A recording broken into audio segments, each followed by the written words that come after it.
हूं आपके साथ बारका शर्मा। सुबह के 7 बज चुके हैं। दिखाते हैं आपको 7 मिनट में 70 बड़ी खबरें।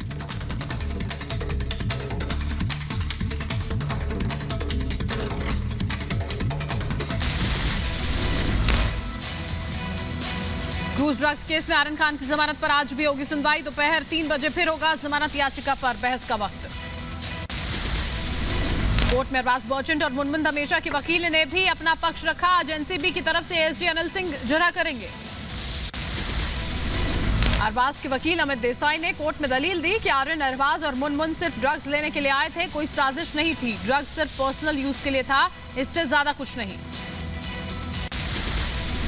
बॉम्बे हाईकोर्ट में अरबाज मर्चेंट के वकील अमित देसाई की दलील, कहा गिरफ्तारी और गैर कानूनी है। 41A के तहत नोटिस जारी कर जांच में मदद मांगनी चाहिए थी। अरबाज मर्चेंट के वकील अमित देसाई ने कहा, पहली रिमांड की अर्जी में साजिश की धारा नहीं थी। साजिश की धारा बाद में क्यों लगाई गई? सबूतों के आधार पर गिरफ्तारी हुई तो साजिश की धारा क्यों? अमित देसाई का एनसीबी के हलफनामे पर उठाए सवाल। पंचनामे से साजिश का एंगल खारिज, कहा आरोपियों ने ड्रग्स का सेवन किया, निजी सेवन से अधिक का नहीं बनता मामला। बॉम्बे हाई कोर्ट में आरोपियों के वकील अमित देसाई ने एनसीबी की कार्यशैली पर सवाल उठाए। कहा पहले 8 लोगों पर और अब 20 लोगों पर लगा रहे हैं साजिश रचने का आरोप। अमित देसाई ने कोर्ट में अपनी दलीलें रखते हुए पूछा, पहले जमानत का नियम था और जेल अपवाद, अब गिरफ्तारी नियम और जमानत अपवाद क्यों बन गया है? अमित देसाई ने एनसीबी पर आरोपियों को जाल में फंसाने का आरोप लगाया। कहा इतने दिन हिरासत में रखने के बाद भी एनसीबी ने क्यों नहीं करवाया कोई ब्लड टेस्ट? अमित देसाई ने कोर्ट से आर्यन, अरबाज और मुनमुन की जमानत पर दलीलें रखी। कहा जब सेशंस कोर्ट ने 2 आरोपियों को बेल दी तो बाकी के आरोपियों को भी बेल मिले। अमित देसाई के साथ मुकुल रोहतगी ने भी फिर से दलीलें रखी। कहा अरेस्ट मेमो में सही तथ्य मौजूद नहीं, बिना सही तथ्यों के गिरफ्तारी का कोई आधार नहीं। आरोपी पक्ष के वकील अमित देसाई ने पूरे मामले को बताया पंचनामा सीआरपीसी 22 का उल्लंघन। कहा जांच के लिए जब बुलाएंगे हम आएंगे। जमानत की कोर्ट से अपील की।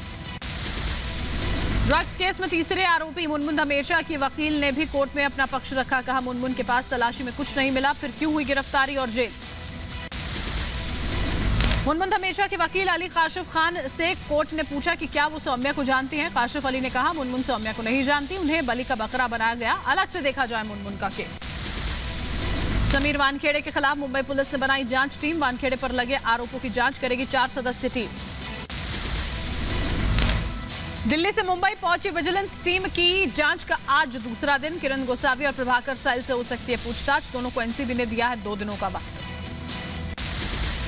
पुणे पुलिस के सामने सरेंडर कर सकता है किरण गोसावी, सूत्रों के हवाले से खबर। मुंबई क्रूज ड्रग्स केस विवाद के बीच समीर वानखेड़े के खिलाफ सामने आया एक और गवाह। शेखर कामले ने किया दावा। कहा मुझसे भी सादे कागज पर साइन कराए गए। ड्रग्स केस में समीर वानखेड़े की बहुत बड़ी जीत। एनसीबी के डीडीजी ज्ञानेश्वर सिंह का बयान। कहा क्रूज ड्रग्स केस की समीर वानखेड़े ही करते रहेंगे जांच। मुंबई एनसीबी के जोनल डायरेक्टर समीर वानखेड़े से एनसीबी विजिलेंस टीम ने पूछताछ की। वसूली के आरोपों पर 4 घंटों तक हुए सवाल जवाब। वानखेड़े ने सभी आरोपों को खारिज किया। नवाब मलिक ने कहा साजिश के तहत क्रूज पर किया गया ड्रग्स पार्टी का आयोजन, कुछ लोगों को टारगेट कर फंसाने का आरोप। नवाब मलिक ने सभी गवाहों की कॉल डिटेल्स की जांच की भी मांग की। समीर, प्रभाकर, गोसावी के सीडीआर की जांच हो। वानखेड़े के मालदीव दौरे को देखे जाने की भी जरूरत। नवाब मलिक के आरोपों पर समीर वानखेड़े की पत्नी का पलटवार। क्रांति रेडकर ने कहा नवाब मलिक के आरोप झूठे हैं, मंत्री पद की शपथ तोड़ रहे हैं नवाब मलिक। नवाब मलिक के खिलाफ कोर्ट जाएंगे समीर वानखेड़े के पिता ज्ञानदेव वानखेड़े। कहा नवाब मलिक के सभी आरोप झूठे, जाति धर्म का ड्रग्स से कोई मतलब नहीं है। समीर वानखेड़े की बहन यास्मीन की दर्ज नहीं हुई शिकायत। मुंबई के ओशिवारा पुलिस स्टेशन में नवाब मलिक के खिलाफ शिकायत दर्ज करवाने पहुंची थी। नवाब मलिक ने यास्मीन पर की थी निजी टिप्पणी। नवाब मलिक को एनसीबी के खिलाफ टिप्पणी से रोकने के लिए बॉम्बे हाईकोर्ट में याचिका दाखिल। याचिकाकर्ता का कहना है कि इस तरह की बयानबाजी से जांच एजेंसियों का मनोबल गिरेगा। दिल्ली में समीर वानखेड़े के समर्थन में उतरे लोग। जंतर मंतर पर समीर वानखेड़े के समर्थन में नारेबाजी। प्रदर्शनकारियों ने कहा समीर वानखेड़े को बिना वजह परेशान किया जा रहा है।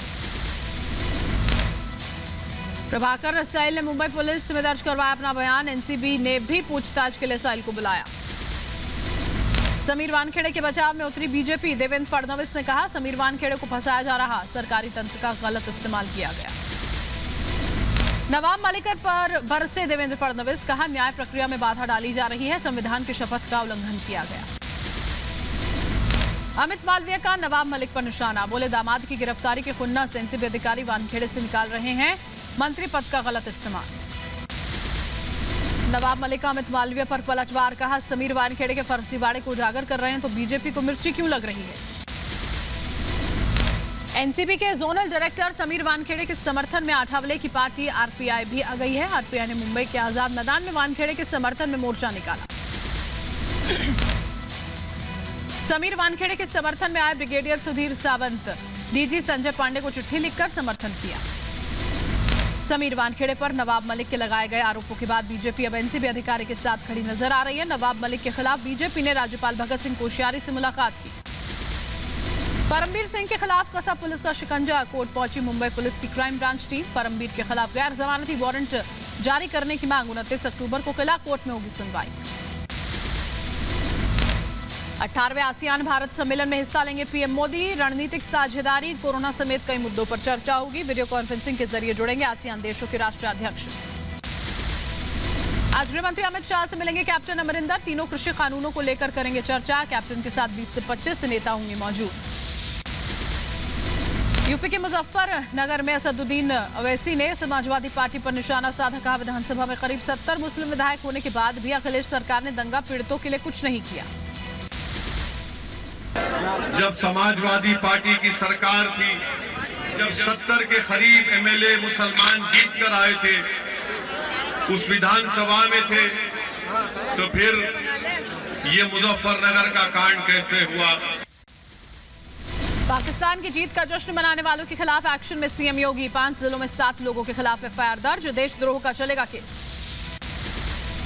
ओडिशा में बैलिस्टिक मिसाइल अग्नि 5 का सफल परीक्षण हुआ। अग्नि मिसाइल 5000 किलोमीटर तक लक्ष्य भेदने में सक्षम है। जम्मू कश्मीर के पुंछ में लगातार 18वें दिन भी आतंकियों से मुठभेड़ जारी, जंगल में चल रहा है बड़ा सर्च ऑपरेशन। अयोध्या में सीएम योगी के निर्देश पर आज से दिवाली मेला शुरू। 3 नवंबर तक चलने वाले इस मेले में कई विभागों के स्टॉल लगेंगे। समाजवादी पार्टी के मुखिया अखिलेश यादव आज आजमगढ़ में छात्रों को लैपटॉप बांटेंगे। कार्यक्रम को सफल बनाने के लिए पदाधिकारी तैयारियों में जुटे। पश्चिम बंगाल की मुख्यमंत्री ममता बनर्जी आज से गोवा के 5 दिनों के दौरे पर। ममता के आने से पहले समर्थन में लगे पोस्टर्स फाड़े गए, उन पर कालिख पोती गई। टीएमसी ने बीजेपी पर लगाया इसका आरोप। मुंबई वालों को आज से बड़ी राहत, 100% क्षमता के साथ सभी लोकल ट्रेन चलेंगी। कर्नाटक में आरएसएस के अखिल भारतीय कार्यकारी मंडल की बैठक आज से शुरू हो रही है। 30 अक्टूबर तक ये बैठक चलेगी।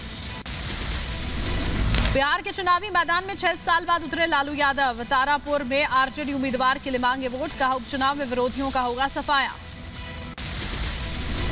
बिहार के सीएम नीतीश पर गरजे लालू यादव, कहा मैंने तिलक लगाकर उन्हें सीएम बनाया, फिर भी बीजेपी के साथ चले गए। विशेष राज्य के दर्जे वाली मांग भूले, जातीय जनगणना का मुद्दा हम आगे बढ़ाएंगे। पेगासस जासूसी कांड के सुप्रीम कोर्ट ने जांच के आदेश दे दिए हैं। एक रिटायर्ड जज और 2 साइबर एक्सपर्ट्स की कमेटी बनाई गई। 2 महीने बाद मामले पर होगी अगली सुनवाई। पेगासस जासूसी कांड में सुप्रीम कोर्ट के फैसले पर राहुल गांधी ने कहा, कोर्ट ने हमारी बात पर मुहर लगाई। हमने सरकार से 3 सवाल पूछे थे, वही टिप्पणी सुप्रीम कोर्ट ने की। राहुल गांधी के बयान पर बीजेपी का पलटवार। संबित पात्रा ने कहा, झूठ बोलना, भ्रम फैलाना राहुल की आदत। राहुल एक ही बात बार बार दोहराते हैं। कश्मीर में इन्फेंट्री डे के मौके पर चीफ एयर मार्शल ने जवानों को संबोधित किया। Chief air marshal Amit Dev ने पीओके को भारत का हिस्सा बताया।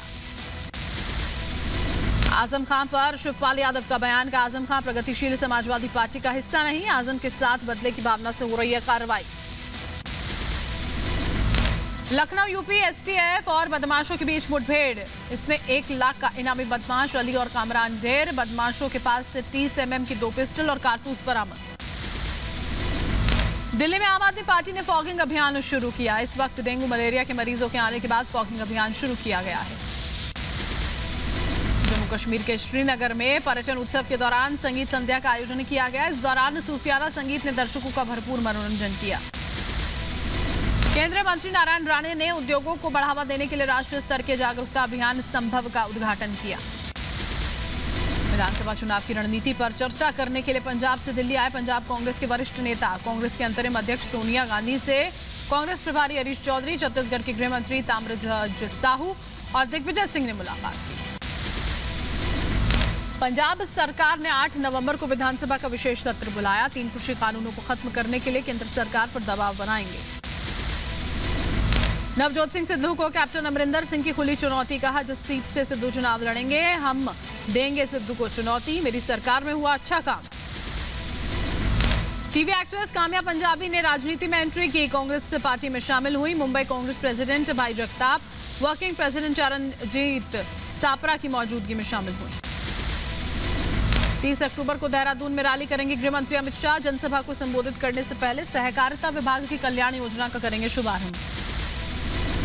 असम के मुख्यमंत्री हेमंत बिस्व शर्मा को चुनाव आयोग ने चेतावनी देकर माफ किया। हेमंत बिस्व शर्मा ने किया था चुनाव आचार संहिता का उल्लंघन।